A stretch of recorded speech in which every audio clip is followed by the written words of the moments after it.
বাংলাদেশের জাতীয় নির্বাচন ঘিরে আবারও তৈরি হয়েছে ধোঁয়াশা। নির্বাচন কবে হবে তা যেমন প্রশ্নের মুখে, তেমনি কোন পদ্ধতিতে হবে তাও এখন নতুন দ্বন্দ্বের বিষয়। আসুন জেনে নিই কি বলছে দলগুলো, কোথায় সৃষ্টি হচ্ছে সংকট। গত 12 জুন যুক্তরাজ্যে বিএনপির ভারপ্রাপ্ত চেয়ারম্যান তারেক রহমান ও অন্তর্বর্তী সরকারের প্রধান উপদেষ্টা ডক্টর মোহাম্মদ ইউনূসের মধ্যে একটি বৈঠক অনুষ্ঠিত হয়।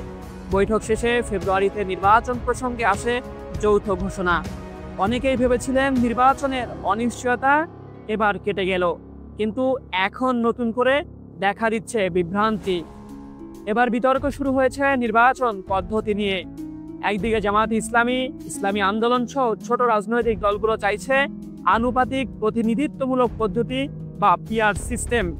অন্যদিকে বিএনপি ও তাদের জোট বলছে বাংলাদেশের মতো দেশে এই পদ্ধতি বাস্তবায়ন করা এখনই সম্ভব নয়।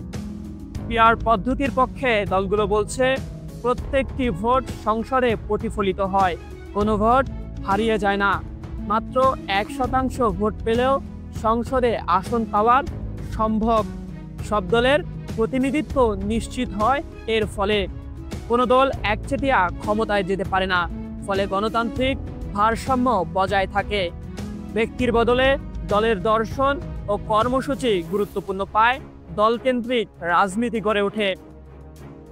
জামায়াত ইসলাম ও ইসলামী আন্দোলন সহ তাদের জোট বলছে এই ব্যবস্থায় স্বচ্ছতা ও ন্যায় বিচার নিশ্চিত হয়। কিন্তু বিএনপি বলছে এই পদ্ধতি বাস্তবায়নের জন্য অন্তত 10 বছর সময় লাগবে। ভোটাররা আর নিজ এলাকায় প্রতিনিধি বেছে নিতে পারবে না পিআর পদ্ধতিতে নির্বাচন অনুষ্ঠিত হলে। বাংলাদেশের জোটভিত্তিক নির্বাচনী বাস্তবতায় এটি অপ্রয়োগযোগ্য বলেও মনে করছেন। বিএনপি বলছে এই বিবর্তনের মাধ্যমে নির্বাচন পিছিয়ে দেওয়ার কৌশল রয়েছে। এদিকে গত 28 জুন সোহরাওয়ার্দী উদ্যানে ইসলামী আন্দোলন বাংলাদেশ 16 দফা দাবি উত্থাপন করে।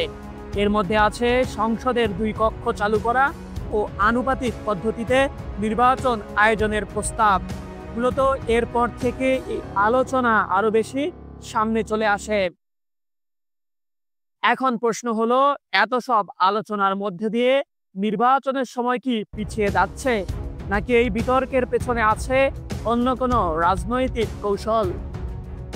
বাংলাদেশের রাজনীতিতে নির্বাচন মানেই উত্তেজনা, অনিশ্চয়তা আর নানা সমীকরণ। এই সংকট কাটবে কি আলোচনার মাধ্যমে? কমেন্টে জানান আপনার মতামত আর সাবস্ক্রাইব করুন নতুন সংবাদের জন্য।